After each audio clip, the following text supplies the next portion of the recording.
Assalamualaikum warahmatullahi wabarakatuh. Saya Nur Laila dari kelas 12 Kimia Industri 1. Hari ini pertemuan pertama di mata pelajaran AIK. Kita akan pelajari KD 3.10, yaitu menerapkan penggunaan peralatan pengukur tekanan.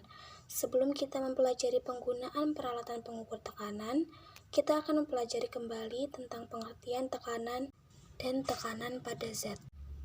A. Pengertian tekanan. Tekanan dapat dibedakan menjadi 3, yaitu tekanan pada zat padat, tekanan pada zat cair atau tekanan hidrostatis, dan tekanan gas atau tekanan udara. A. Tekanan pada zat padat. Coba kalian perhatikan gambar tekanan zat padat berikut. Di antara A, B, C atau D, mana yang mempunyai tekanan paling besar? Ya, jawabannya C. Kenapa jawabannya C? Karena ketika area mengecil, maka tekanan yang dihasilkan akan semakin besar. Dan ketika area membesar, maka tekanan dihasilkan akan mengecil. Rumus tekanan pada zat padat yaitu P sama dengan F per A. P tekanan, F gaya, dan A luas permukaan. Nah, di sini ada gambar paku. Paku A itu yang tumpul dan paku B itu yang runcing. Paku manakah yang akan menancap pada tembok? Jawabannya adalah paku B.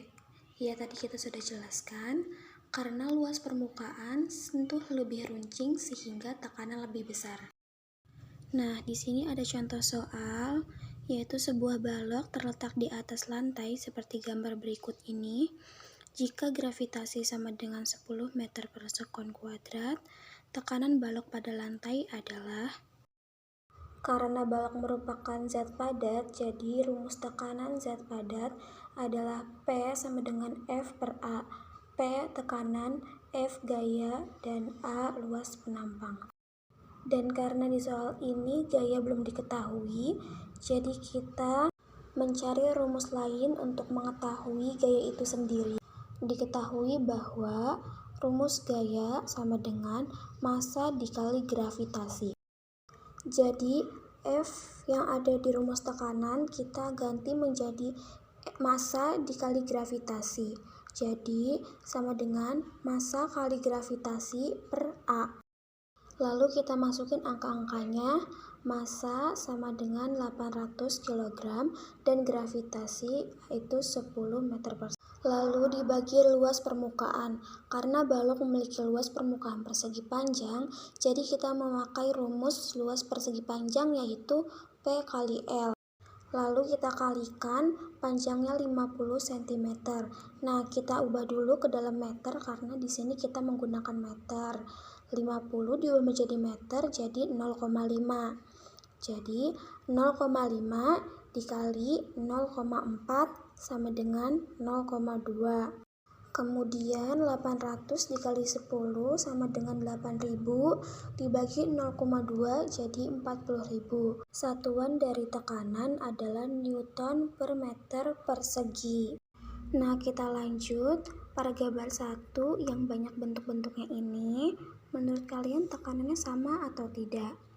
Nah, tekanan ini sama apabila semuanya mempunyai kedalaman yang sama dan fluida yang sama. Kalau gambar yang kedua yang kayak ada selang-selangnya gitu, selang yang ketiga ini mempunyai tekanan yang kuat dan selang yang pertama ini mempunyai tekanan yang lemah. Kenapa begitu? Karena tekanan hidrostatis akan meningkat seiring dengan bertambahnya kedalaman yang diukur dari permukaan air. Hukum pokok hidrostatika. Bunyi hukum pokok hidrostatika adalah semua titik yang terletak pada kedalaman yang sama dan dalam fluida yang sama, maka besar tekanan hidrostatisnya sama besar. Pada gambar berikut, menurut kalian, mana yang lebih besar tekanannya? Yang kanan atau yang kiri? Pasti yang kanan dong ya, karena sudah terlihat jelas perbedaan kedalamannya. Karena semakin bertambahnya kedalaman, maka semakin besar juga tekanannya. Soal 1, jika massa jenis air 1000 kg per meter kubik dan percepatan gravitasi yang bekerja adalah 10 meter per sekon, maka hitunglah besar tekanan hidrostatis di titik X. Diketahui Rho sama dengan 1000 kg per meter kubik, G sama dengan 10 meter per sekon, dan H sama dengan 0,8 meter. Kenapa H 140 cm dikurangi 60 cm? Karena kedalaman yang dihitung itu dari permukaan air sampai titik X. Yang ditanyakan adalah tekanan. Rumus tekanan hidrostatis yaitu P sama dengan Rho kali G kali H. Lalu kita masukkan angka-angkanya menjadi 1000 kg per meter kubik dikali 10 meter per sekon dikali 0,8 meter. Jadi hasilnya 8000 Newton per meter persegi.